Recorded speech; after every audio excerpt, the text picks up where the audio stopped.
ஒரு வேடை இருந்தேன். அவன் காலை முடிய போச்சு. அவன் பயல்கிட்ட கூப்பிட்டு முடிய போகும்போது சொன்னேன். அவன் என்ன சொன்னான்னா, ஆகர பரகர சங்கர, ஆகர பரகர சங்கர அப்படின்னு நீங்கள் அவனுக்கு உபதேசம் பண்ணிவிட்டு வேடை உயர விட்டுட்டேன். ஆகர பிறகர சங்கர அப்படின்னா, ஆகரன்னா அடி, பிறகரன்னா பிடுங்கு, சங்கரன்னா கொல்லு. புரியுதா? அப்படின்னு வேடை என்னத்தை சொல்லுவேன், அதை சொல்லிவிட்டு போயிட்டேன். அவன் இறந்து போன உடனே யமதூதர்கள் வந்து பிடிச்சிக்கிட்டு போனாங்க. பிறந்ததுலேருந்து வேடம் திருடுறது கொலை செய்கிறதான தொழில் பிடிச்சிட்டு போனேன். அப்போது வீரவாகு தேவர் சிவகணங்களோட போய் அந்த யமதூதர்களை அடித்து துரத்திக்கிட்டு இவனை கூட்டிக்கிட்டு கைலாயத்துக்கு போட்டாங்க அந்த வேடனை. அங்கே யமதூதர்கள் போய் யமனுக்கிட்ட சொன்னாங்க, இந்த மாதிரி அவ்வளவு பெரிய பாவியை நாங்கள் பிடிச்சிக்கிட்டு வந்தால் சிவகணங்கள் வந்து எங்களை அடித்து துரத்தி விட்டு அவனை கைலாயத்துக்கு கூட்டிக்கிட்டு போட்டாங்க அப்படின்னு சொன்ன உடனே யமனுக்கு ஒன்றுமே புரியலை.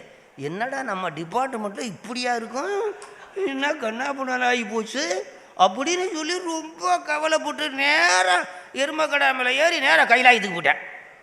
அங்கே போய் சாமியை கும்பிட்டு, என்ன சாமி எங்கள் டிபார்ட்மெண்ட்டு இப்படி கெட்டு போச்சு, நாங்கள் என்னம்மா நாங்கள் நடத்துவோம் அப்படின்னு.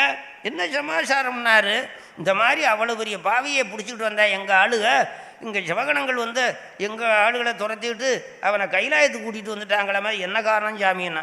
அடடே உனக்கு விவரம் தெரியல, அவன் உயிர் போகும்போது அற அற அறன்னு 3 தடவை சொல்லியிருக்கேன். ஆகர சங்கர, ஆகர பரகர சங்கர, அற அற அற அற அற அற அற.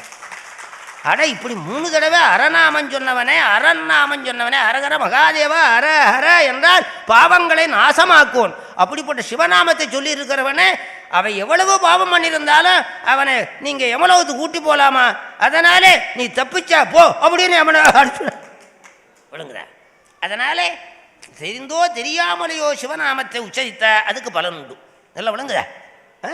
ஆகையினால எல்லாம் சிவசம்பந்தமாக பேர் வையுங்க, திருமுறையை நிறைய படியுங்க, எல்லாம் தீட்சை வாங்கிங்க, தினமும் சிவலிங்க பூஜை பண்ணுங்கப்பா. காலத்தை வீணாக்காதீங்க. காலம் உண்டாகவே காதல் செய்து ஒன்று கருதறிய ஞாலம் உண்டானோடு நான்முகன் வானவர் நன்னறிய ஆலம் உண்டானுங்கள் பாண்டிப்பரான் தன் அடியவருக்கு மூலவண்டார வழங்குகின்றான் வந்து முந்துமனே. திருச்சிற்றம்பலம்.